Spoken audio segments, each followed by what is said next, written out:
me get hydrated.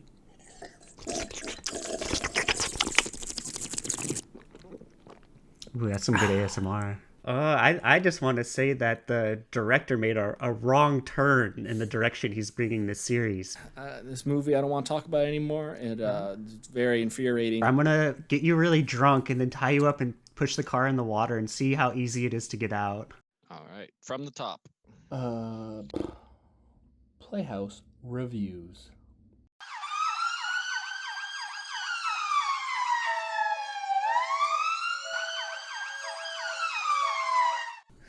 So, brother, is there anything that you watched this week that you want to talk about? Yes, I did. I watched Light of My Life. Never heard of it. It was good. It was written, directed, and starring Casey Affleck. So I was like, "Ooh, this has got to be a pretty good one." Affleck, yeah. Yeah, it's like a post-apocalyptic survivalist movie. Mm-hmm. It's him, and then he has maybe like a 12 or to 14-year-old daughter. Mm-hmm. But in this post-apocalyptic tale, all the women get a virus that die pretty much. Okay. And so there's like hardly any females anymore, except his daughter was born like right when the outbreak happened and everyone died. Mm-hmm. So it's him and his daughter trying to survive, but basically he has to tell her to be a boy because all the men just like keep women tied up and stuff and use them to make babies. And so it's like a Handmaiden's Tale. Yeah, well, that's actually the funny little bit is that the Casey Affleck's wife or the mother of the daughter was actually played by Elizabeth Moss. She wasn't. She was only in flashbacks, but I was like, "What is this? Is this the same universe?" Yeah, further in the future. Exactly, but it was good. It was the very typical Casey Affleck movie that was very, very sad and just depressing. But it was good. It was very well done. He's a good actor. Mm-hmm. Yeah, I like him. Much better than Ben Affleck. Yeah, much better, brother. What about you? What did you watch? The only thing I want to mention was I watched the Snowpiercer TV show that's based off of the movie, starring Daveed Diggs, and I'm a big fan of him. So the setup was really good because it's basically there's a murder in like the first class of the train where all the rich people are, and they find out that there was a detective in the very back of the train where all the poor people are, so they pull him up to solve the crime.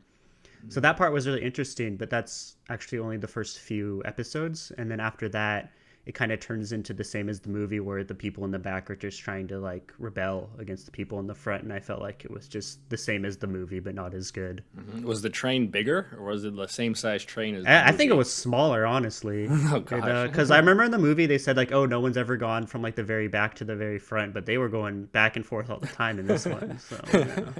Less of a separation of classism. Yeah, but then it did have a stupid cliffhanger at the end where there was another train, and that train rammed them and like bit the butt of this train, and now it's two trains attached to each other. What? But that was just like the last 5 minutes. Ooh, that'd be a good premise for like the new the next Fast and the Furious movie, Fast on Trains or something. Two trains, too fast. I wouldn't be surprised furious. if they already did that. I feel like those movies have done everything. I don't know if they. I mean, I'm sure there's been trains in it, but I think they had cars like jumping over trains. Maybe. I mean, they had cars coming out of helicopters. They have cars going on ice and on big battleships. So I mean, I think it's more like Speed, where they can't slow down or they freeze to death. They can't slow down or Keanu Reeves gets blown up. Speed 3. Well, they already had Speed 2. Wasn't that a cruise ship? I think it was just a speedboat, but I remember it was really bad. And so the detective, it wasn't Johnny Depp playing the detective, like Murder on the Orient Express. No, it wasn't even a murder mystery. It was just a murder that just happened. A murder. No mystery. Yeah. Well, I think that's the problem. That would have been a more interesting crossover. I think that would have been really interesting, just like a murder mystery in like the sci-fi world. That sounds like a pretty cool concept, but or even just Johnny Depp in the movie probably would have been a plus. All right, what else did you watch, or should we just jump right into the highlight of the week? Oh, yeah, let's just hop right into Wrong Turn, directed by Mike P. Nelson. Well, for clarity, and Wrong Turn 2021, not the original Wrong Turn. Yeah, not the good classic starring Eliza Dushku from 2003. Yeah, this one, the unofficial name was Wrong Turn 7, The Foundation. Is that something like that? I don't know. I don't know either, but it is Wrong Turn 7. I couldn't remember what number it was when I was watching it. So yeah, I want to preface this one because me and my brother the Wrong Turn series has a very special place in our heart, because one time for New Year's Eve we stayed up all night and watched all 6 of them with our good friend Cole. And it was quite the exciting night watching these hillbilly movies. It was very good. We went through all of them by, I think it was around 4:30 or 5 in the morning. We were hitting Wrong Turn 5, and it was so bad. None of us wanted to stay awake. We wanted to sleep, and we were just angry at how not great they were. I know. The more tired we got, the worse the movies got. We thought maybe it was because we were tired, but no, it's just a very, very distinct gradual decline in quality.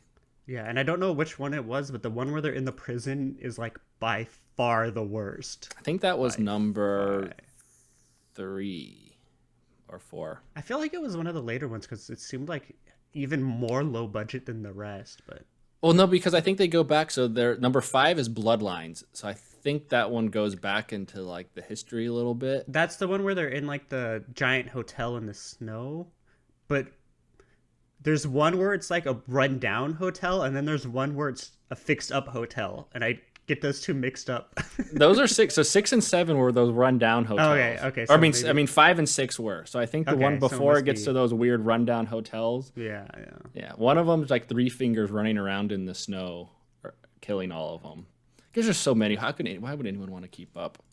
I know, and they're not even good. Like, at least the like Jason and Halloween movies at least have a few good ones scattered in between, but these ones, they're just all bad. Yeah, well, even like the first one, like it was a fine horror movie, but it wasn't like groundbreaking. I feel like. Yeah. I mean, honestly, I think the second one's my favorite, the reality TV show one, because it's just like so self-aware. But I looked it up. So it's Wrong Turn 3, Left 4 Dead, not the video game. That's the one with the prison officers and convicts. Okay. Because 3 fingers causes their bus to crash in the forest. So it's not really a wrong turn in that one. It's just 3 fingers making them crash. So there's no wrong turn.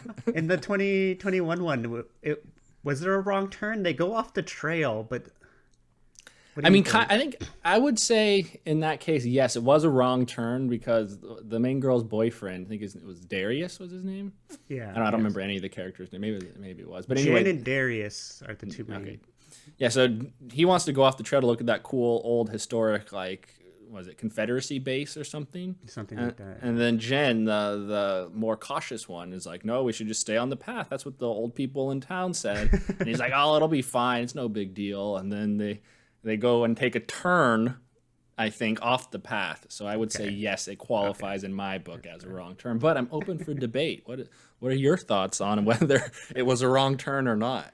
I just want to say that the director made a wrong turn in the direction he's bringing this series, because I just want to say there were no deformed hillbillies. The classic characters, 3 Finger, Sawtooth, and One Eye, were nowhere to be seen in this reboot of the Wrong Turn series. Yeah, so that's another big question. I couldn't remember because it was a long time ago we watched all the Wrong Turns, and I had no interest in rewatching them.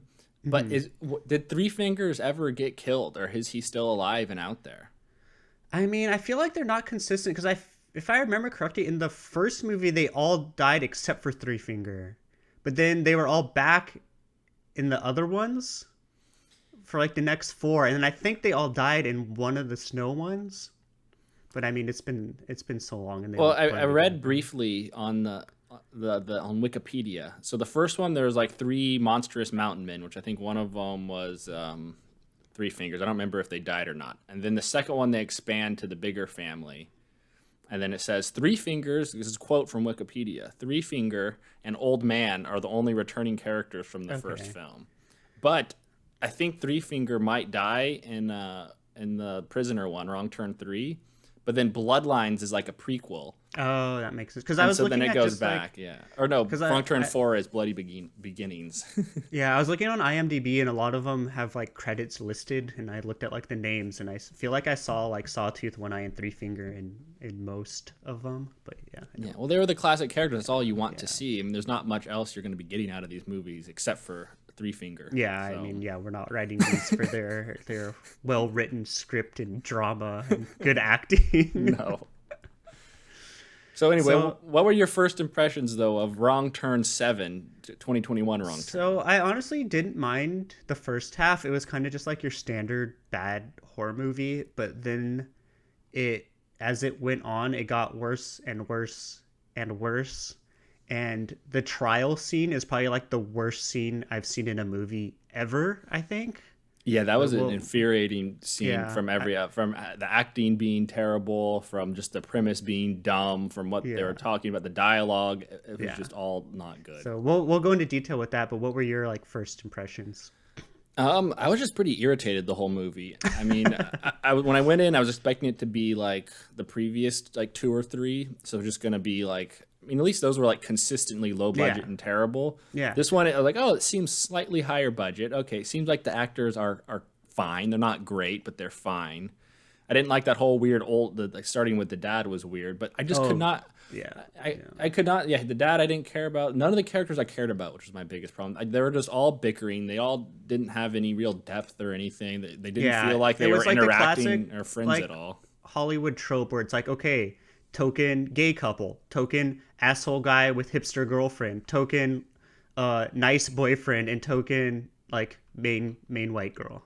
Yeah, and they just felt so flat. Like they didn't feel like real people. And then when they were arguing, they just got so mad and irritated with each other, and it was like dumb stuff they were arguing about. Yeah. And like the hipster girl like snapped at the main girl, and they're like, "Oh, we just killed someone. Oh my god, that's so bad." And then she was like, "Why do you even care? Oh, don't bring your moral bullshit into this right now, okay?" It's like, what did you were just in the? And then she disappeared when she was like. And didn't they peeing, hug like 1 second after that too? Yeah, it was stupid. And then like that scene, that's when like the hipster girl gave the main girl's boyfriend like a weird little wink because like he had a cut on his foot or something, or his hand was messed up. Then she kind of like smiled at him. I was like, oh, is there like a weird love triangle thing they're going to introduce? Like he was cheating on her, but then that didn't go anywhere. I feel So, like it it was was just like they strange. were just like with the characters, they're just like checking boxes. Okay, we need to do this, check. We need to do that, check. And then they added no depth other than checking those boxes. Yeah. Well, I was reading a little bit online, like an interview with the main actress, and then she said that, like, I think they had like filmed it in like a 1 week span or something for at least the first part in the forest when they were camping. But they had like they spent like a week or something living together, all the actors who were playing the kids that got murdered. So I think they just like all lived together for like a week and then started filming. So they didn't really get time to interact or practice or do much. So I think it kind of showed. Well, I mean, that's fine for like a horror movie, but I still feel like it just falls on the script. I mean, the dialogue was just as bad as everything else too. Yeah, I mean the dialogue would be acceptable if the characters were like interesting or funny. Or You need had, like, one yeah. one or the other, I guess. Yeah. Like the only character that was really like memorable, who actually personality mattered at all, was like the asshole guy who you probably weren't supposed to the character's like. name was Adam. I don't know who the actor is, but he was like by far the best. And like they tried to paint him as an asshole, but it just made me like him more. Yeah, well, I mean, you didn't really like him at the beginning of the movie. I think he was kind of an asshole, but then cause like when they're in the small town before they start getting killed. But then like once they get killed, he's doing everything right. He's defending himself. They were like literally had him hogtied, and then he was like, "We got to get out of here. These people are sadistic." And he was the one who made the hard choice, which was like somewhat respectable, but Instead of everyone else just like arguing and trying to like do the right thing, but it's not a normal situation. yeah. Well, there were so many just dumb things that just like kind of made sense, but didn't really. And it was just like, I don't know, like when they found all like the weapons and stuff in that barn, and then they kill the one bad guy, the other one runs away, then they all just immediately run away. And then like they're running, and then the guy's like, "Man, we really should have grabbed some of those weapons from that barn." It's like, yeah, what? Why don't you I mean, this have whole them? movie is kind of a slap in the face about like how it's not even like dumb, like the characters making dumb decisions like Willy's Wonderland. It's just like dumb as in dumb screenwriting. Yeah, it's just like they didn't really think these things through enough. They just kind of had, all right, this needs to happen, this needs to happen, Yeah. this needs to happen. Yeah. Boom, boom, boom. Forget how they get to those points. Okay, so I want to talk about the one positive before we go into all the bad stuff, which is almost everything. I felt like the death scenes were pretty good. Yes, they Watching were much better than I the people's expected. heads get bonked every scene. Yeah, the first one was really good when the log like rolls down the hill and smashes the guy Yeah. and his head like pops. I have a comment about that. So like the guy's dead, his head's smushed and his like jaws hanging out, and then they're like leaving him behind, And then they show a scene where his boyfriend like turns around and looks all sad, and it's supposed to be like all like sentimental and emotional, but then his head's just smashed and they show it, and I thought it was like the funniest thing. Yeah, that was really funny. What's so funny about that is that the boyfriend, he made such a big deal about like wanting to bury the body and stuff, which is understandable. Like, didn't want to leave the body there. Sure, that's fine. Because they still thought it was an accident at that point. Yeah, exactly. But then after they murder the guy from the foundation, the crazy like cult guy, then the girl's like, oh, we can't just leave his body there. Now she's all concerned, but she didn't care about her friend earlier. Like, I thought that was so funny. Or even when the so asshole guy stupid. gets stuck in the trap and like pulled in the tunnel or whatever, she's like, okay, we're leaving him immediately. Yeah, it's like, why does she care more about these random cult people? Like, this is so strange. It's foreshadowing that she's gonna join their society. But she didn't even. She was forced to. She didn't. Like, if it was like the boyfriend who ended up staying with the foundation, then sure, that would have made sense. But he wasn't the one to do it. There's just so many dumb things that were just not fleshed out or thought through. Yeah. So let's talk All right, about the let's get trial and how it focused. makes absolutely no sense at all. The main girl is terrible at making an argument. Yeah. Like, she doesn't mention that her friend was tied up, doesn't mention that they had like a bag over his head and were carrying him like hogtied style, and doesn't mention that like they threw the log at them down the hill. Like, she saw them like sneaking around up there. It's like, come on. Yeah. They stole their phones too. Yeah, and they even tried to paint her as kind of like the smart one who was more perceptive on everything. Yeah. But like, she made zero case. Like, I doubt she would have been able to convince them anyway, because it would have been just her word against theirs. But still, she didn't even try. Yeah, like, she was so, and that's what was so frustrating. Like, all of her points were just dumb and terrible. She's like, oh, I'm gonna get them on a technicality because they're using the word murder instead of self-defense. Haha, I'm so clever. I got you. Yeah. Well, she was what? Didn't it say she was like had like a master's or degree in like art and dance or something, like a double major? Yeah. So. I think she went to Monterey State. Oh, but it was hilarious. It was just, it was like they stole their phones, and like they knew that the phones were stolen, so I feel like she could have brought that up. Yeah, it was like, oh yeah, our stuff was stolen. We were being harassed and tormented. Our friend was dead. We thought he was murdered. Like, there were so many things that she could have said that would have been a better argument. Yeah, and it's not like these are things like, yeah, we're talking about this movie now, like a few days after watching it. Like, when I was watching it, I had like at least 3 solid arguments that were better than what she was saying.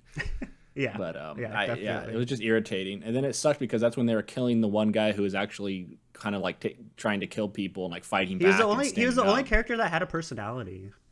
Yeah, and not just like a superficial kind of dumb one. Yeah, and like they tried to make you not like him because he left his girlfriend in the pit, but like, she had a piece of wood going through her stomach. Like, what can he do? Yeah, and this isn't revenge. Yeah, and then even the first part too, when the log is like rolling down the hill.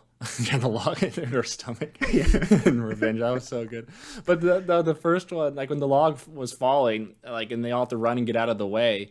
Like, the girlfriend's mad at him too at that point because she's like, "You left me. Why'd you run away from me?" Yeah, like, I didn't even notice. It's not clear that he does that. Like, was he supposed to stand there and like block the log? I mean, if he tried to push her out of the way, she might have just tripped and fallen and then gotten killed anyway. Yeah. It was just stupid. I don't know. All of it there's so many dumb, irritating things that just didn't add to the movie or just. Well, his girlfriend was terrible too. She like went pee like a mile away, and they thought she was dead.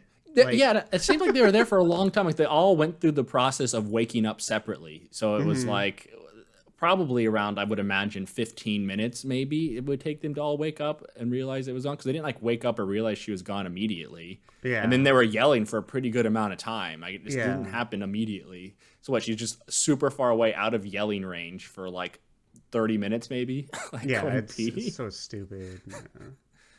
They should have just made her get kidnapped at that point or something. So there's just so many things that would have been better than how they did it. So let's talk about the foundation now. So Jen and her boyfriend Darius are kind of forced to join because they don't want to go into the darkness where your eyes get burned out. Oh yeah, that was one thing that I did kind of like, was like how when people were punished in their their courts, they would just burn out their eyes and throw them in that dark pit. Yeah, it reminded me of my favorite movie, Frontiers, where they have like all the deformed children just like in the tunnels under the house and they're just like running around. Yeah, that scene in this movie worked the best from a horror perspective for me. Yeah. That was like the creepiest, kind of the most like thrilling and like suspenseful. That was very good. Yeah, definitely.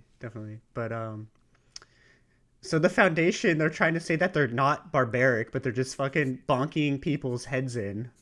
I know. And then that was another thing that bothered me a lot. So they had like the trial and they bonky the guy's head and then they're going to throw the rest of him into the darkness. But then when the dad comes at the end of the movie, he gets no trial. He just instantly gets the darkness for trespassing. Like, it's not consistent at all.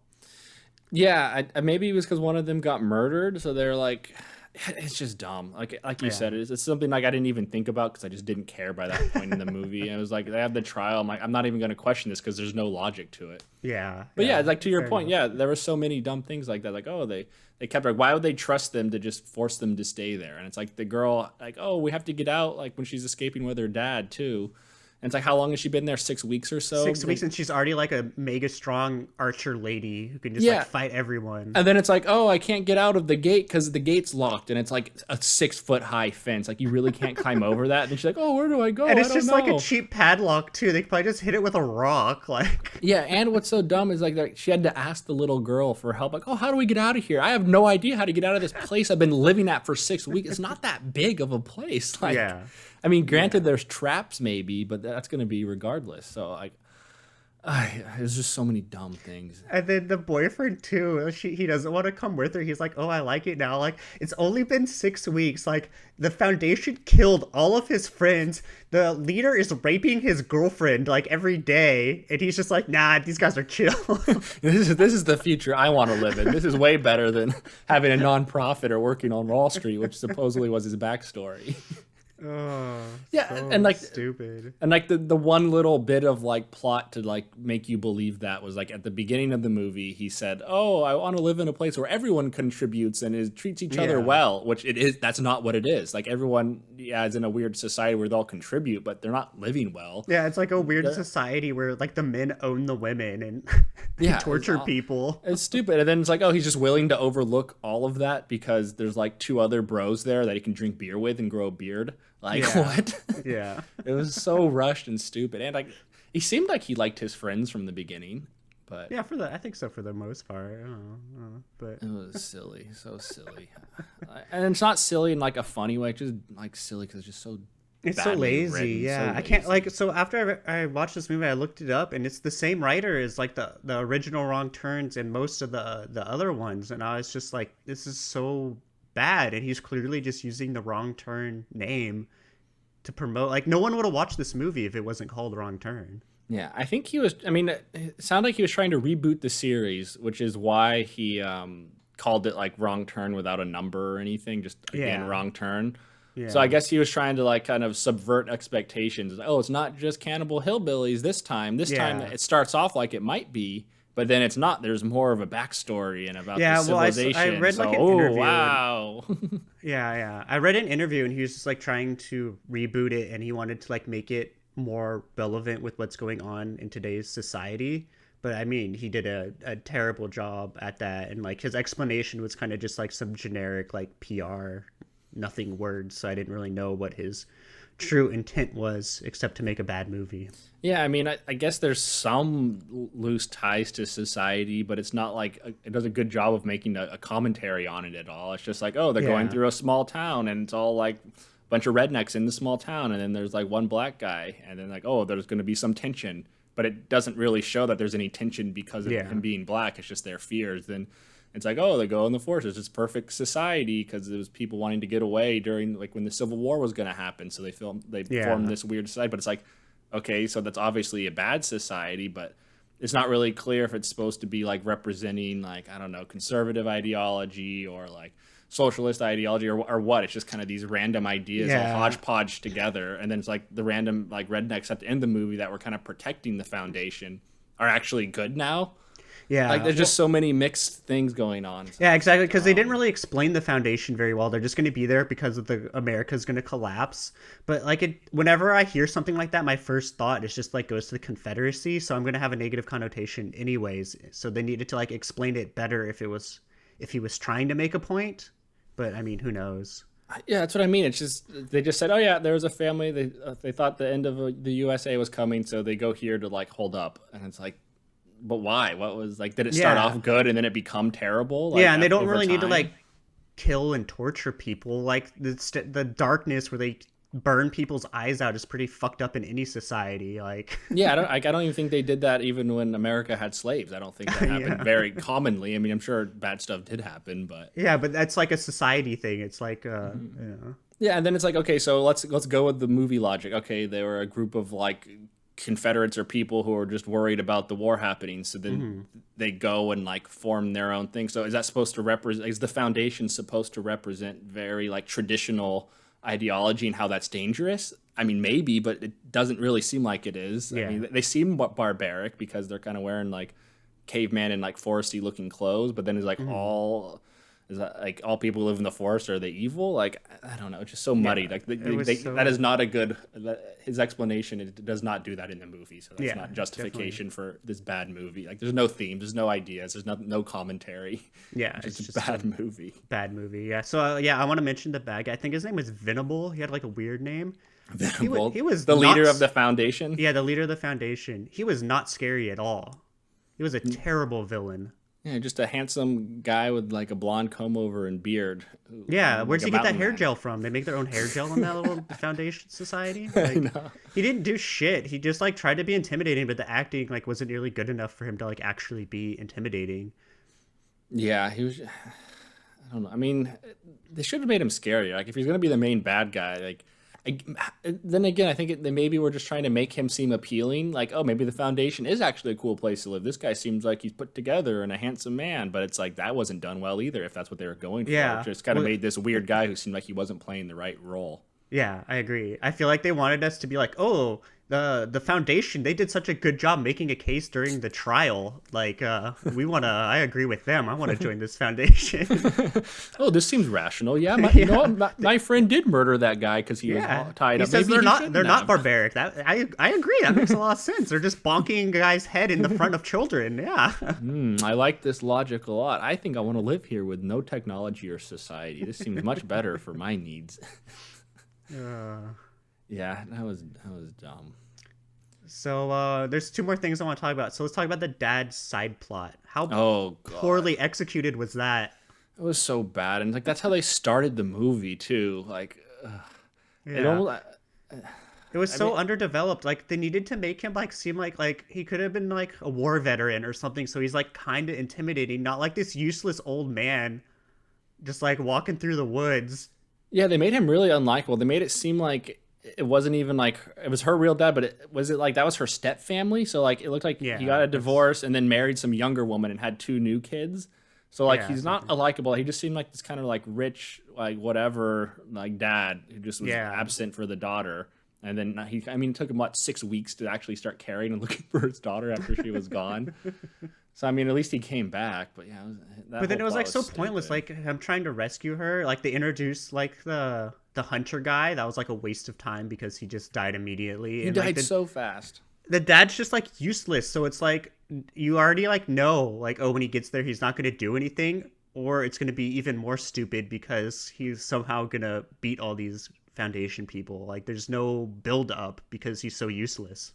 Yeah, well, based on like I thought what was going to happen is he was going to get there and just get murdered immediately, and then that was going to force the girl to leave. That was my theory, but it was actually much stupider than that. To well, exactly what you said. They spent so much time on it, and there's like no, like I said, there's no build up. Like if he was like a war veteran and like was a kind of a badass, and like, oh, maybe he could fight him, or go your direction, but where he's just like bumbling around and gets killed right away, but don't spend so much time developing it.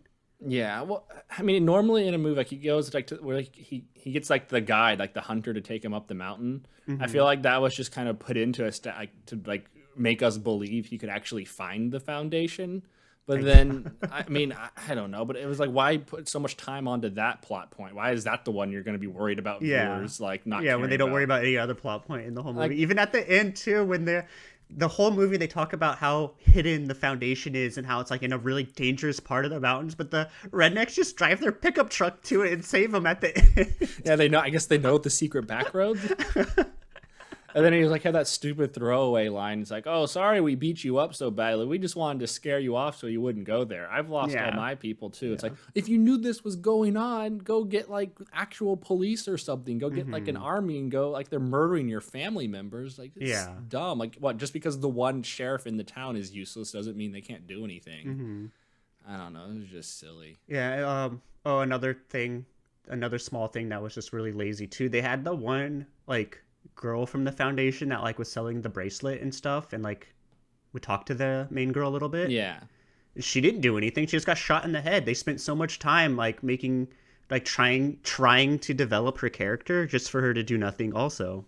Yeah, I know. With that, I thought it was actually going to go somewhere. It seemed like, oh, she bought the bracelet from her at the beginning, the main girl. So then, like, oh, maybe they'd be friends or something. So like, you would think that girl was going to help her, so they kind of like subvert your expectations, or maybe develop some like, oh, that girl who's been in the foundation her whole life is really torn because like, oh, she wants to help this girl and knows killing her is wrong, but she's also loyal to the foundation. That would have been. I thought she was going to be like the same as like the main girl, where like they kind of forced her there and they just like use her to make babies or whatever, but nope, that's too complex for a movie like this. Yeah, like imagine how much better it would have been. The whole movie's exactly the same, but then instead of her just randomly getting shot by like the dad or whoever at the end of the movie, she helps, like she's the one who saves the main girl. Yeah, I feel like they could. Oh, go away! Like I understand what you're going through. They could have developed that girl more and not done anything with the dad because no one cares about the dad. Yeah, well, they could have just shown the dad like at the beginning looking for. They could have had one scene of him like searching, and then maybe one scene talking to a couple people. Then he could just kind of show up after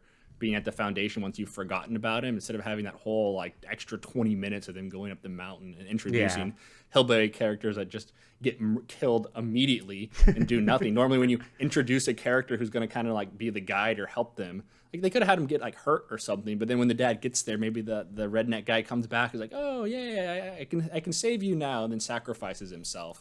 Yeah. But instead, they just threw him away immediately to show off what a cool, stupid trap. Like, I don't know. It was just, and that trap was like really obvious too if you just look up. Like, and I felt that was kind of a waste too, because they had the two redneck guides going up the mountain. One of them fell in the trap, and then the other one got killed by the second part of the trap. It's like they could have drawn that out, and so at least had two separate interesting death scenes, or made it a little bit more suspenseful. You know?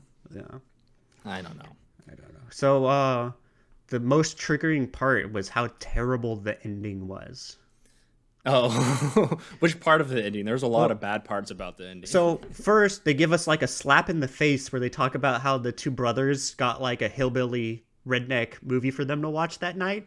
So the daughter's like, oh, what are we watching tonight? And the dad's like, oh, they got hillbilly cannibals again. She's like, oh, another one. Come on, we don't need more of those movies. So they're like alluding to the other wrong turns, which are way better than this.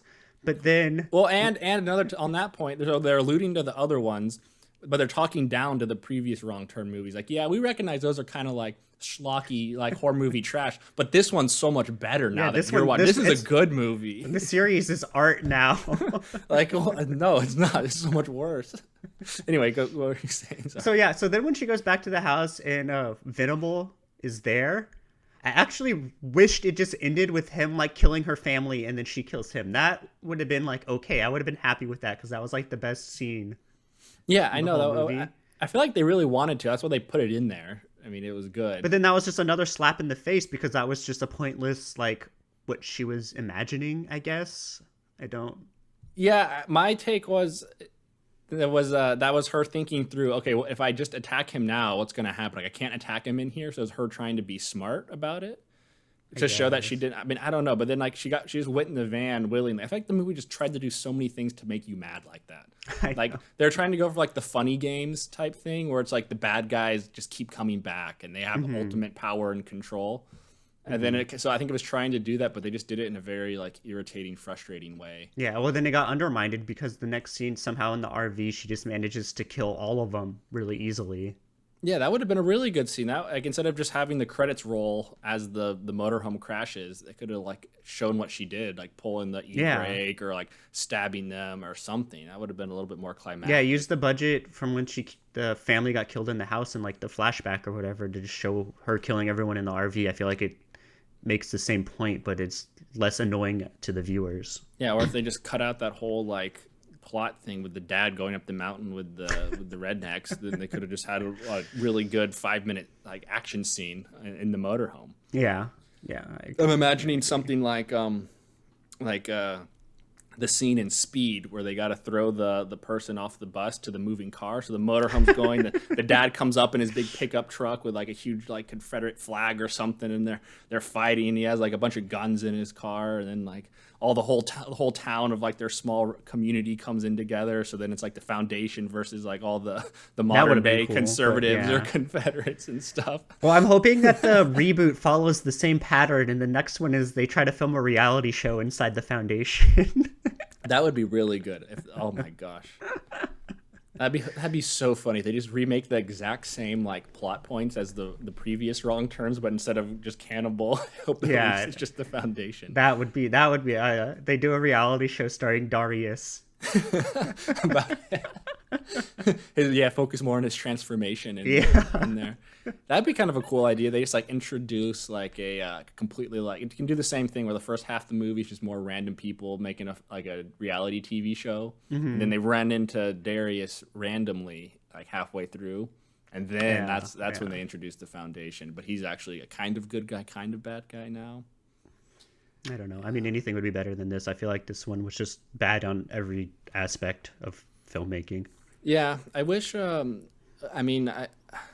don't want to say I wish they would just stop making these because I want them to keep making them because they're fun to talk about. But I can't imagine a direction these movies going where they get better now with the Foundation. Yeah, I mean, this one isn't a Wrong Turn movie. It's a whole nother thing.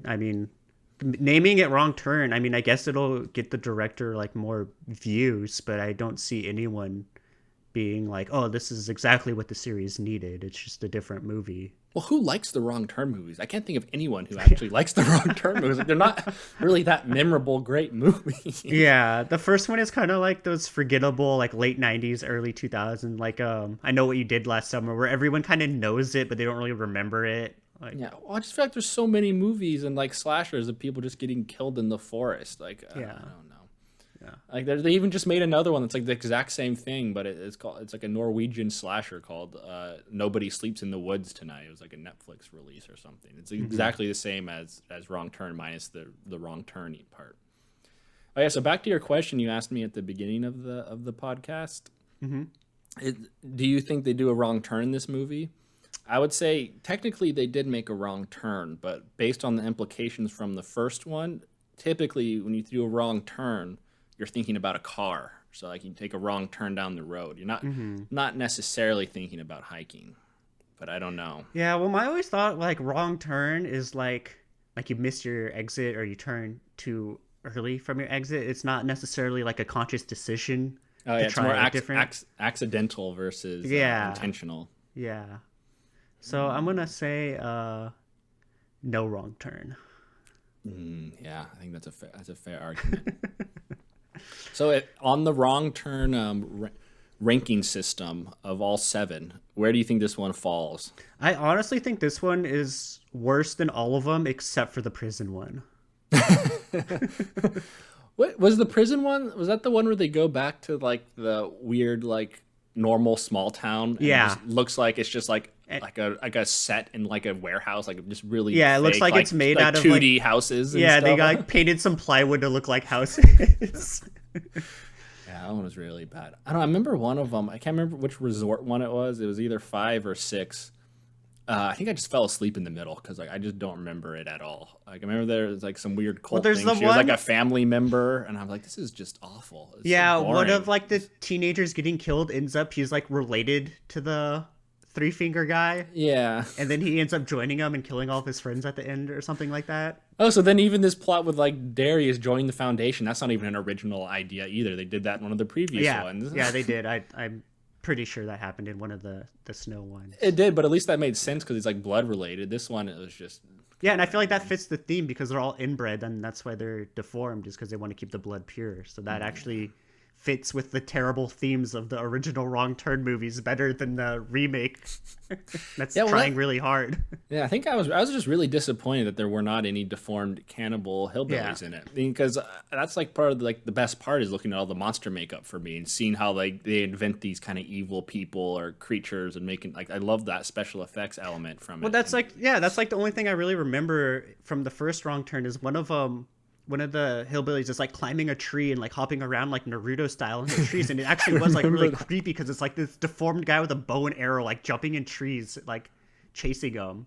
Yeah, there were some genuinely like creepy moments and stuff in it. The only somewhat scary part, or even like where I really felt suspense in this movie, was like when the log was falling down the hill, and then when they were in that weird cave with all the blinded prisoners. Yeah, the blinded cave scene was one of the better scenes too. Yeah, but I mean, if you want to see people in a cave scared of like weird monsters or cannibals, just watch like The Descent. Yeah, I mean that's does that way better. Yeah, and even the second Descent is leaps and bounds better than this movie. Yeah, this one was really bad. Yeah, they should have kept making the Descent series. That would have been, instead of Wrong Turn, I wish it was Descent 7. That would have been more simple. I think if you make a horror movie, you should be guaranteed that you have to make at least 5 more. At least 5 more. Maybe by the time we get around to Wrong Turn 10 or 11, they'll start to take a turn for the better instead of for the worst. Yeah. So, would you recommend Wrong Turn 2021?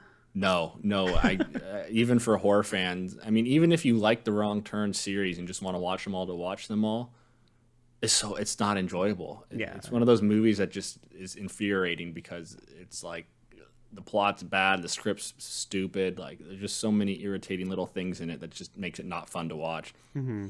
Like if you want deaths or something, you don't get good deaths. You don't want good character. Everything's bad. Yeah, I wouldn't recommend this either. Like, I know people are probably gonna be like, "Oh, it's like a fine movie. It's just not Wrong Turn." But I feel like it was trying to do something and it just failed on that front on like every field. Like even with like Willy's Wonderland, it's not like it's like a groundbreaking movie, but it had a goal and it was able to execute that goal very well. Where this one, I feel like it was like all over the place and trying to make a point, and it just failed in every aspect. Yeah, well, I mean, whatever lens you look at it, if you look at it as a standalone movie not tied to the Wrong Turn series, it's bad. And if you look at it in comparison to the other 6 Wrong Turn movies, it's about equally as terrible or worse. So, I mean, it doesn't matter. You know what it reminded me of? Remember Masters of Horror, that series? Like, what was the guy's name? Gareth Evans? Mick Harris? Mick Harris. Mick Garris. Mick Garris. That's it. Mick Garris, yeah. So it reminded me of not Masters of Horror, that second like series. I was like a made-for-TV like series. the made-for-TV one that's not violent at all? Yeah, because there was a very distinct plot that was that I remembered from one of the few that I watched. It was like these people, like their car breaks down kind of on a weird like middle of nowhere road. So then they're wandering through like the dirt. Then they find this weird like giant logged off like fortress, and then they go in there and it's like, oh, same thing, it's this weird society of people and they can't leave, but it's kind of like they all are farming their own independent society, and I think they get forced to stay in it. But it's very similar to that, just very boring, stupid drama within the Foundation that I didn't care about, which they didn't even have in this movie. There's no drama within the Foundation. It was just the characters being forced to stay there. But it's just this whole movie that was like trying to make a point, like, oh, what if we did live on our own? What would that society look like? Oh, there's like no hate. We don't care about race in the Foundation. It's like trying to make that kind of like social commentary or horror commentary about society. But it does it so badly. Like, there's no point to it. Like, if they were making a point, it was done poorly enough to the point where they either were too scared to take a side on something, or just got muddied up with the bad filmmaking. Yeah. And one last comment I want to make is if you do like the other Wrong Turn movies and you're disappointed by this one, which I'm sure most fans are, just go watch the Hatchet series. It's basically the same thing, but amazing. Yeah, well, there's a ton of good movies with great killer hillbillies in it. Yeah, with cannibal hillbillies, it's not hard to find. Yeah, so I mean, don't watch Wrong Turn, watch The Hatchet. Yes, Hatchet. Those ones are great, and that one, those ones take themselves much less seriously too. And they're better. Yeah, or even like the one I said, like nobody sleeps in the woods tonight. That one's on Netflix. Go watch it. Yeah, there's subtitles, so if you don't like reading, you won't like it, but It's just crazy, like redneck man murdering kids at a summer camp. Perfect. Yeah, same things, and they eat people. Perfect. All right, this movie I don't want to talk about anymore. It's very infuriating. So now we can talk about an equally as infuriating movie that we watched too. All right. So for our next movie, we're going to be talking about Gone Girl 2, I Care a Lot, directed by J Blakeson, starring Rosamund Pike and Peter Dinklage. So what did you think about this movie, James? It was almost good. It was almost good. Those are the most irritating movies to me besides Wrong Turn. Wrong Turn was more irritating, but it was just, the idea was good. The concept was good. It was just a lot of mistakes and things that really kind of ruined it for me. Yeah, I agree. I feel like the setup was really good in the beginning, where the direction it was going was really good, but then it kind of just fell off and got dumber as it went on. Yeah, I mean, all of the characters were interesting enough. Like, the idea of them was good, but I feel like the movie, it tried to balance kind of like the funny and ridiculous things happening with also serious, kind of more disturbing like violence and stuff, or like exploitation of old people, and it just wasn't quite funny enough to make it work. I looked it up on IMDb and it says it's a dark comedy thriller. I did not feel any comedy at all. Yeah, it was not funny for me at all. I almost feel like that J Blakeson, he was going for kind of like a British crime kind of like comedy type thing. Like, I don't know, maybe this felt like it should have been a Guy Ritchie movie, because they had a bunch of kind of ridiculous characters. The characters were clever and supposed to be kind of witty, but like the dialogue, the timing, and the humor just was not there for me at all. Yeah, I agree. Like the side characters were more interesting than the two main characters, and we'll talk about that more as we go into the review. But one thing I want to talk about real quick before we really get into it, a phrase I like when talking about movies, it's suspension of disbelief. And the definition is the internal avoidance of critical thinking or logic in examining something surreal, such as a work of fiction, in order to believe it for the sake of enjoyment. And I feel like this movie, you really had to suspend your disbelief to find enjoyment out of it. Yeah. There were so many things that they're like, this is a movie. You have to accept it because this is a movie and it fits the characters. Yeah. Just don't worry about it. Just... So I just want to mention, like in Wrong Turn, they get their cell phone stolen, and like, yeah, it's ridiculous that the Foundation was able to sneak in their tents and steal all their cell phones without waking up a single person. But I'm fine believing that because it's like a plot point where there's no movie if they just call the police and get rescued. But in this, where so many little conveniences happen for the sake of the plot, like I just can't believe it anymore.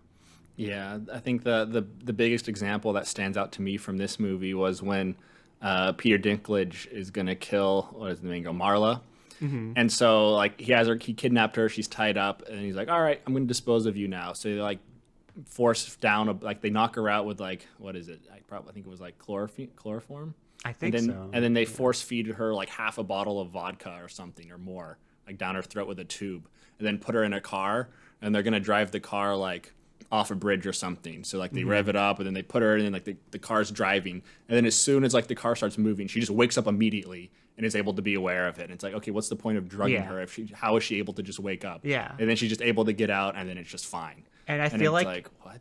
Every scene had a moment like that where there's just some dumb inconsistency where if you think about it at any level at all, it just doesn't make any sense at all, except that it's a movie.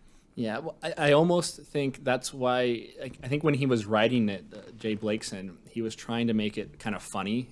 So like when those things happen, it's like, it's so funny how incompetent like Peter Dinklage is maybe. Or, it's kind of silly, like, you expect her to die, but she didn't die. That's kind of like, that's a silly, absurd thing.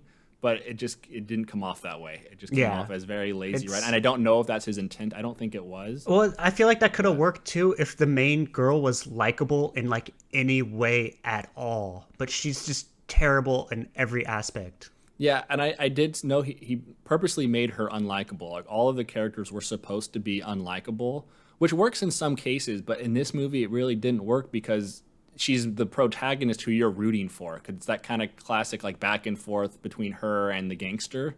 So you want to be rooting for someone, but I didn't care about either of the characters and it's enough fine to be rooting for them. Yeah, it's fine if someone's like a bad guy, like they sell drugs to children or something, but usually in fiction, they still have like charisma or like something that's likable about them, but she's just rotten through and through, and you just like watch her and she keeps kind of like winning, but she doesn't deserve any of it because she's not like clever or smart or like staying one step ahead. It's just things just happen to work out for her. Yeah, I think he was trying to make her be kind of the cool and like cunning, like clever girl. So it's like, oh, look how like she's so neat and ordered. Like when he was talking about her, it's like, oh, she has a nice office. She's very successful. She's very attractive. She like has her shit together. So that's what people should like about her.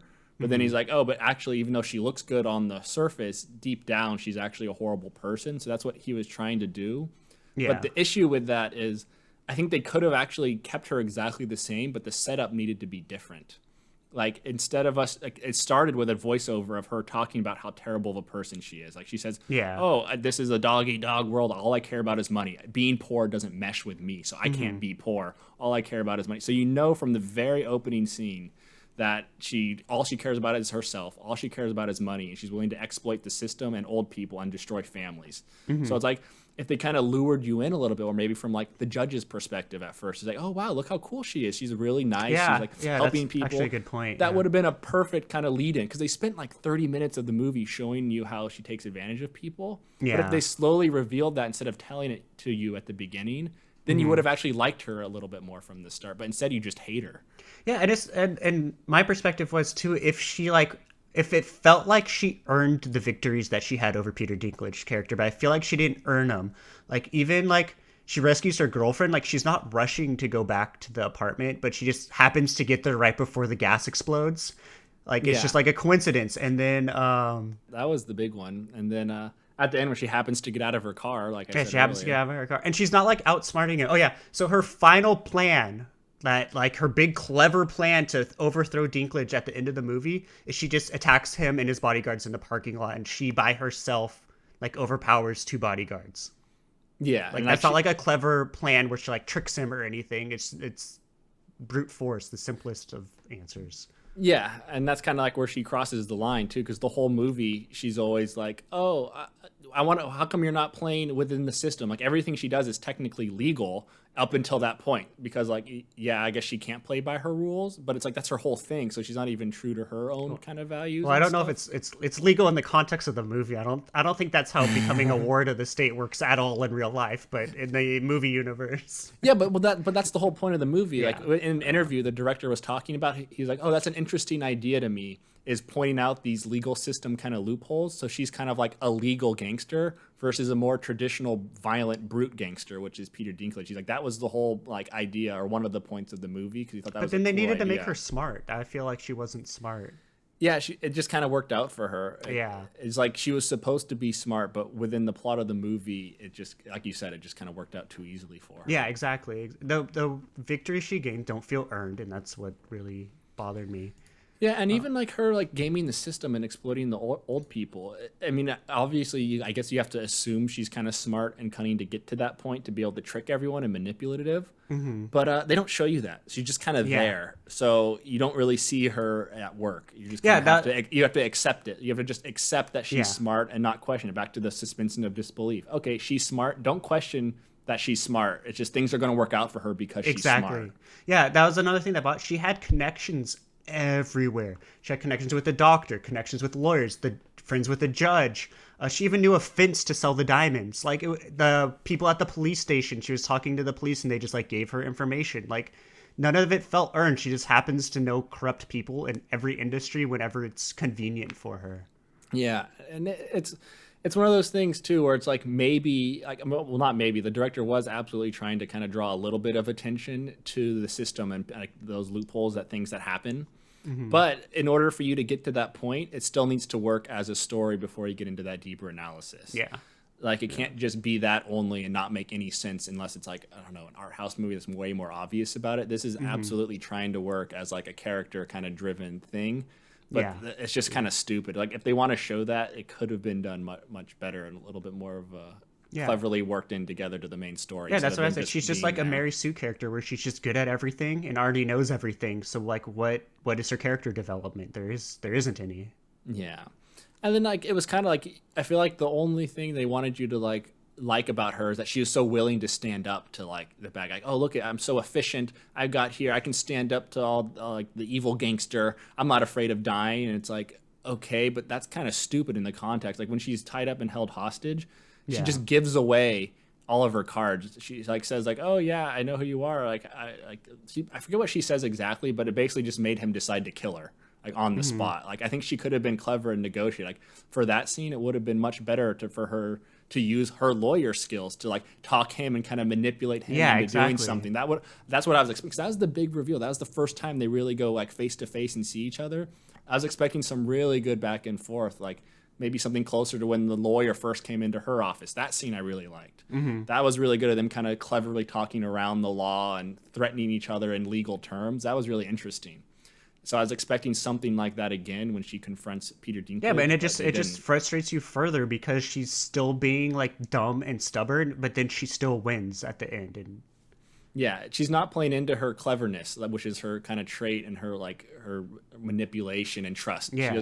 She's just kind of is dumbly pushing ahead because everything's worked out for her. So it's kind of just like that brutal pushing forward. I don't care and just, but it doesn't really fit with her character. it's not interesting. Yeah. I mean, an unwillingness to back down is fine, but you need to be unwilling to back down. And with her character, she's supposed to be so great and clever that.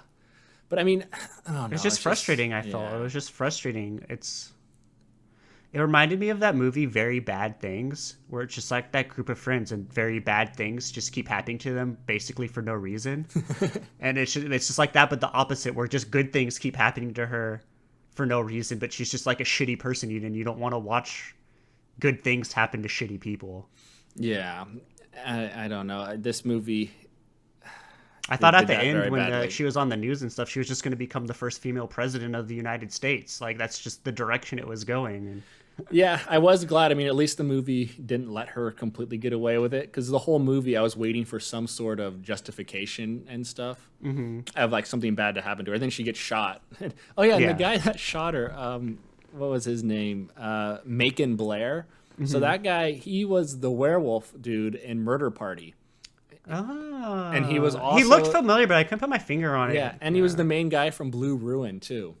Gotcha. Yeah, so I was like, that guy, he was such a weird-looking guy. So I was so excited when I first saw him in the beginning of the movie. I was like, oh, this movie might actually be good then, because it'll take that kind of turn. But Murder Party is another example of a movie that does a much better job of being funny while also kind of dealing with violent, dark material. But it was not good. I was glad he came back and he was really the hero of the movie. Yeah. Kind of interesting if you think about it. So that was another thing. Throughout this movie, many times they just introduced characters just to have them go away and not do anything anymore. Yeah, like the old lady, the main one who she's conning, just kind of disappears and isn't important after the second half. And same with the bad guy lawyer too. Yeah, and even the like blonde hitman guy. Oh yeah. Yeah, they spent a lot of time with him, and then he just gets arrested and isn't in the movie anymore. Yeah, these are interesting characters that I would have liked to seen come back or do something. Yeah, all those characters were way more interesting. The lawyer and the old lady. Like the old lady, they spent time like developing her as like being a badass. So she choked her, I guess, but it didn't go anywhere with that. Mm-hmm. Well, that's what I was saying. This movie reminded me a lot of like a Guy Ritchie movie, like Snatch or Lock, Stock, and Two Smoking Barrels or Rock and Rolla, because there's so many of these kind of ridiculous, interesting characters and gangsters, and those ones are kind of funny.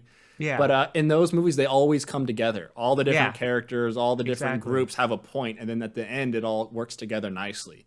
In this, it was really just that dynamic between the main two characters, and everyone else didn't matter to the plot. Yeah, they just come and go as the script needs. Like the old lady, she could have been out of the entire movie and had nothing to do with it, other than being the mom of the gangster. That was her character didn't matter. She didn't come back into play at all. And then at the end, they even had that stupid throwaway line again with Peter Dinklage, and it was like she's like, okay, now that I like almost murdered you, but I didn't.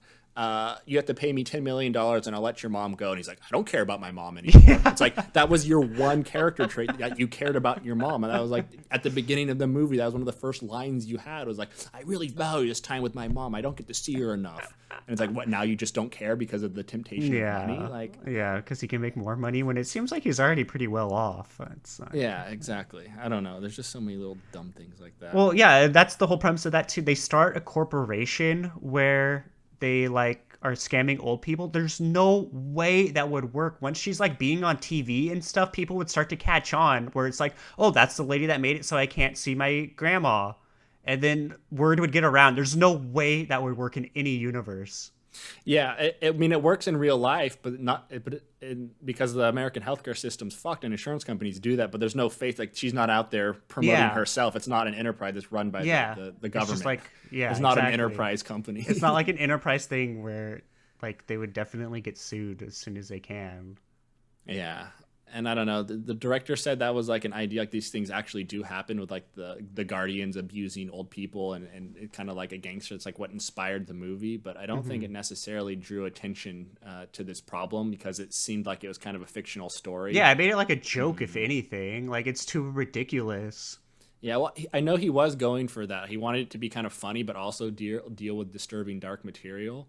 But I think he didn't get that balance right. I think that was the biggest problem with the movie. I mean, he was trying to do something, but it kind of failed. Well, like, it goes back to the suspension of disbelief where, like, every scene had something like that. Like, in what universe does a security guard at an old folks' home just shoot someone? Yeah. Like, come on. Security guards I don't even think they can carry guns.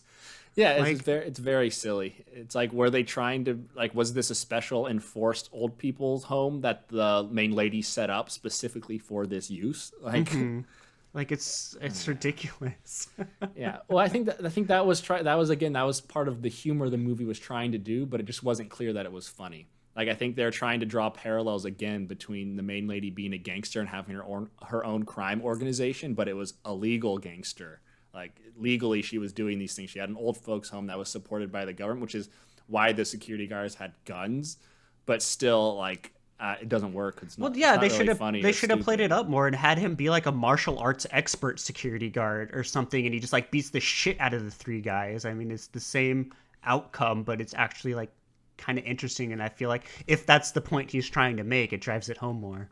Yeah, I almost wonder if that wasn't actually the point he was trying to do. It just, after making the movie, he was like, oh, these things don't work as well as I wanted them to, because so he just played it off as a comedy. Oh, it's a silly movie. It's not supposed to be too serious. Ha ha ha! Don't see these plot holes because it's supposed to be absurd. Yeah, well, I almost wonder if there was like a lot more footage that just like got cut for whatever reason. And I know Netflix is all about their algorithms, so if the movie got a little bit like too weird or something, they might have just like cut a bunch of content. But I don't know. That's just my thoughts. Well, so there was 2 interviews I saw with J Blakeson talking about this movie. And in both of them, so the main movies he directed, there might be others, but the main 3 was like The Disappearance of Alice Creed. This one called like, I don't know, some other, it's like not the Fifth Element, the Fifth Level or Fifth Dimension or so. I don't know. I didn't watch that one. And then there was this one. But so with The Disappearance of Alice Creed, which I liked a lot, he wrote and directed it. It was a very low budget movie, and he said he had like complete control over it because there's no studio involved. He made it like in an apartment with 3 characters. That one I remember. It only had like the whole movie was like in one apartment. Yeah, and that movie, the plot was silly because there's so many plot twists and stuff, but it was played very straight. It was more of a crime movie. It felt like a crime gangster movie. And then he said with his second movie he made, it was like a complete studio production that he didn't write. So he had much less control because the studio had to do it. And then for this one, he wrote it again and directed it, and then I think Netflix or whoever helped produce it. So there was a studio involved. But he said, oh, it was great because I got to write and direct, so I got to have more creative control over it. But it was just strange to me that he brought up the studio in both times, but wasn't referring to I Care a Lot. So I almost wonder if he just brought that up and was saying, oh, yeah, because he both times he mentioned, oh, when the studio's involved, you don't have the control to make it the way you want to. He was just talking about a different movie. So I feel like there had to have been an element of whoever produced it or the studio saying, no, we can't do it this way. Yeah, well, I mean, I always kind of expect Netflix movies, they want to be more generic to get the mass appeal. They're kind of like a lesser Disney in that sense. So if a movie gets popular on Netflix, I always kind of go in with a different expectation than other movies. But this one there was a lot of hype around it, and it just fell on every front. Well, I mean, from looking at it like superficially, it seems good. It's like, okay, the idea is kind of interesting. Like the idea of her exploiting women's good. Oh, Peter Dinklage, he's great. The performances were actually good, I thought. Like Rosamund Pike and Peter Dinklage did a very good job acting. I like Rosamund Pike. I mean, but she's basically the same as Gone Girl in this. But Gone Girl is so much better because it had that psychological element to it. Because it was David Fincher, so he really put you inside. And I think that was based on a book too, wasn't it? Yeah. Yeah, so he had a lot more material to work with and could really get inside of the character's head. In this one, I guess maybe they tried to do it, but all that was going on inside her head. Oh, all I care about is money and myself. I will do anything to get ahead. Yeah. And they just established that immediately with a very terrible voiceover, which is my biggest complaint of the movie. Was I hate voiceovers, especially when they're just explaining the character's motivation. And then they explain it again at the end of the movie. They do it twice, the same voiceover almost. Oh my God, I was so mad. Dude, so one thing I noticed too that kind of frustrated me, I feel like they wrote themselves into a corner because I feel like they really wanted to kill the main girl's girlfriend. I forget her name. The girl that was just like her. Fran was her girlfriend. Yeah. I feel like Gonzalez. I feel like they really wanted to kill her, and then last minute they changed the ending. We're like, oh, let's have them start a corporation together. They're like, oh, but if Peter Dinklage killed her girlfriend, there's no way they're going to want to work together. They're like, okay, so I guess these are now the worst mobsters ever, and they're just going to fail killing both the girls in one night. And they're like, okay. I know. Well, I mean, but see, the thing is, they could have actually killed the girlfriend, but then if that would have made it, Rosamund Pike or Marla, that would have made her have to make an actual like moral decision. So they could have tried to play it. Oh, she's struggling. She knows what she's doing is kind of wrong. She could still be like, oh, I want money over my relationship. And it would drive her character even more. Yeah, I feel like that would have been an interesting idea that they should have played with, was the morale going on inside of her. Because I feel like what she was doing was the whole time she was not questioning any of her decisions. Yeah. She was always like, no, I'm fighting it out. I don't care.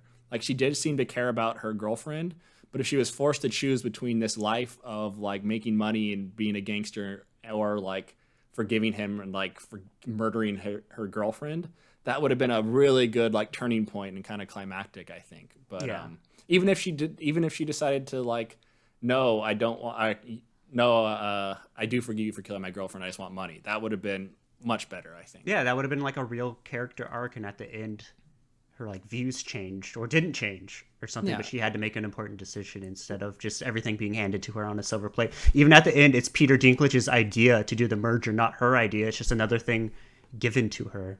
Yeah, she had no dynamic. She was very flat. She established her character. She didn't change. She didn't make any hard decisions. There's no internal struggle for her.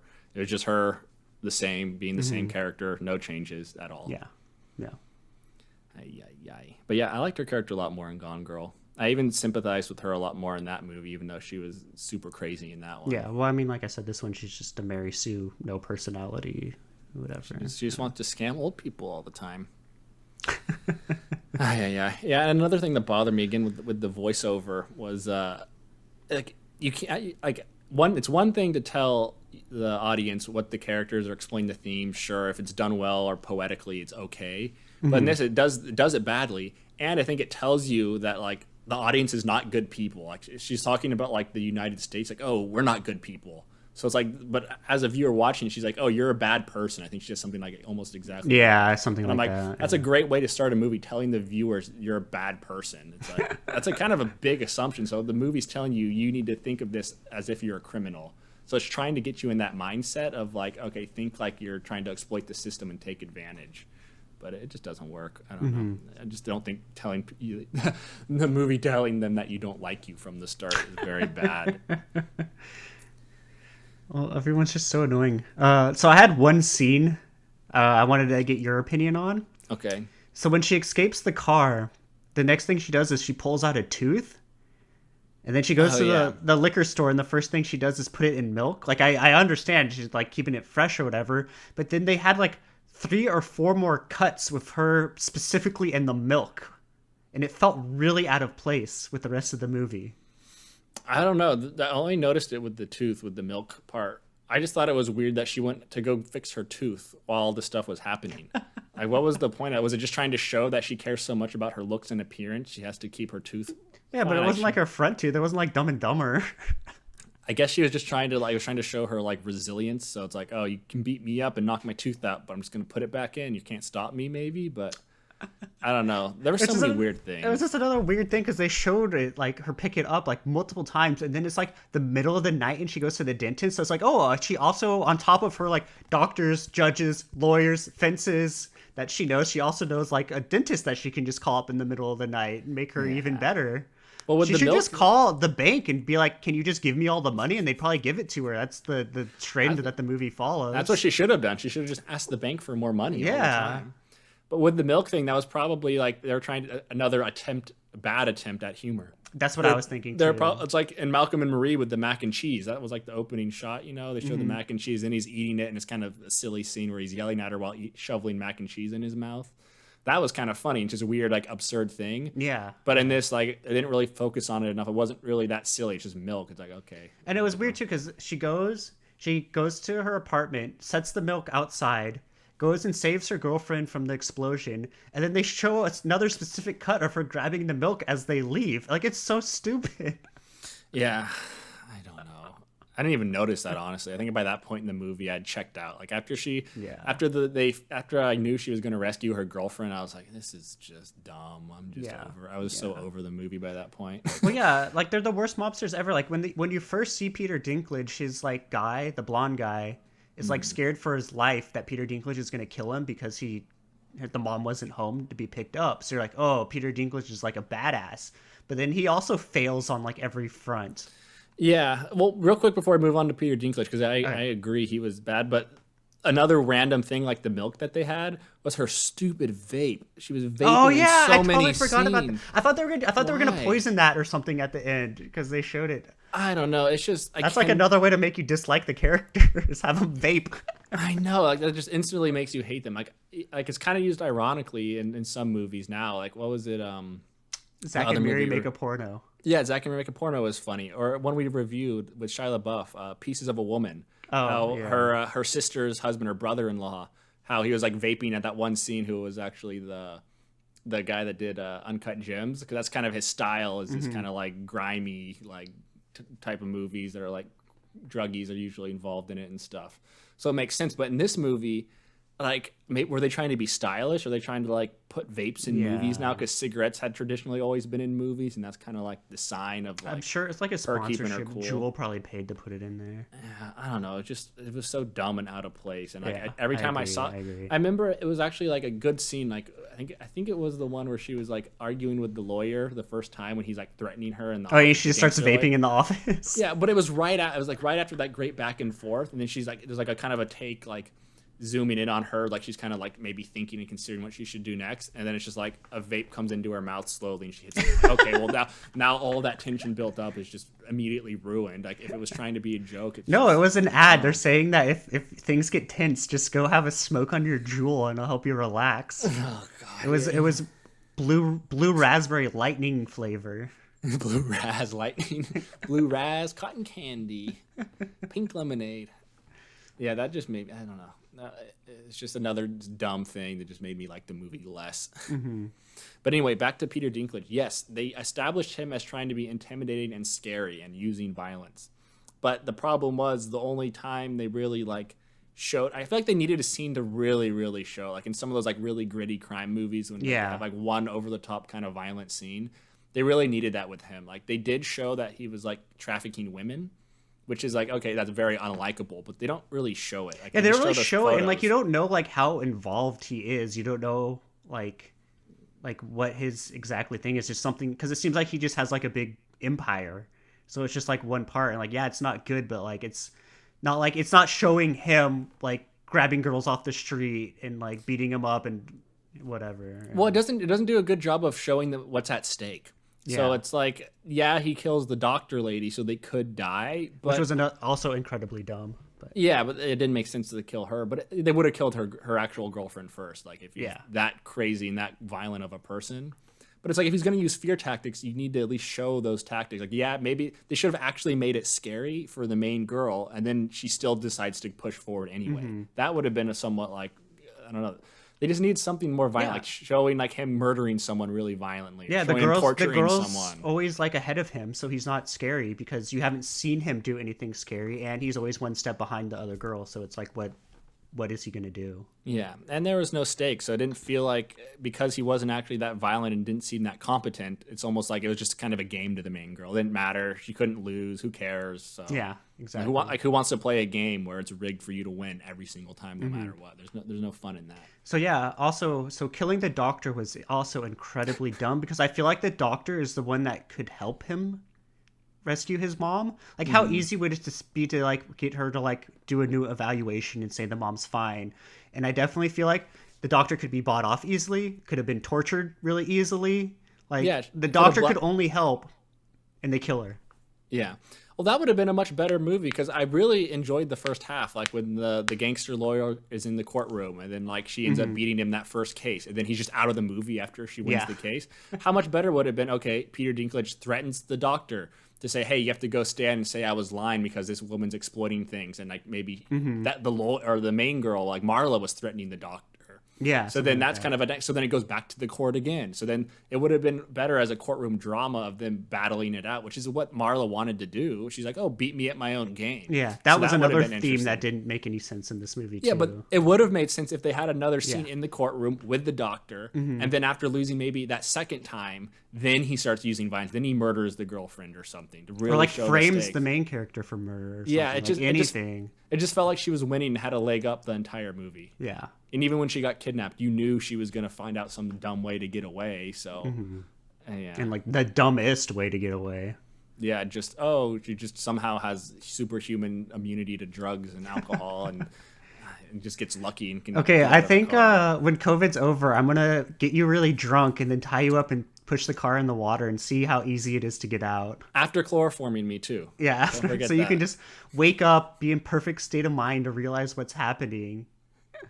Yeah, and so did they super glue the seatbelt too? That was another dumb thing, or was it just locked because the car I think was they just still broke on? it. Yeah, I don't know. Okay, because she was really struggling to get out of that, and then they showed the seatbelt, so that was key. But then she just slipped out of it still. Yeah, I don't fake know. tension. I don't know. Yeah, it was just They not good. they shoot the doctor in the head, but then the other murders have to look like an accident for some reason. Yeah. Yeah, why are they even trying to? I mean, I guess. Oh yeah, because like she revealed who he was now, so maybe they wanted to make it seem like less of a murder thing to keep him off the trail of their mom. I don't know. Yeah, it was so stupid. Yeah, I feel like there would have been easier ways to break the old lady out of the old people's home too. Like they could have just like broken a window or something. Yeah. I don't know. It's just irritating that it was. I like the idea of it, the premise of like the legal gangster versus the actual like Russian mafia gangster could have been a good back and forth. But the problem is you disliked Marla so much more than Peter Dinklage. Yeah. Because they spent the first 30 minutes showing you how she exploits and takes advantage of women, whereas for Peter Dinklage, they just show him looking at photos of women being human trafficked, which one could argue is definitely worse from a moral standpoint. But they spend so much more time with the Marla character. Yeah. You really get to spend a lot of time with how horrible she And is. it's Peter Dinklage. Like, everyone likes Peter Dinklage already. He's a great actor. He was so good in Bruges. He was hilarious. And then I don't care for Game of Thrones, but I hear he was very good in that too. Yeah. So, would you recommend I Care a Lot? Definitely not. Like, the only people I can imagine liking this is if you just, like, want to completely turn off your brain and, like, have it something in the background. Yeah, Like, I would agree. I wouldn't recommend this to anyone. It's kind of just a frustrating movie. It's very hard to recommend movies with unlikable characters.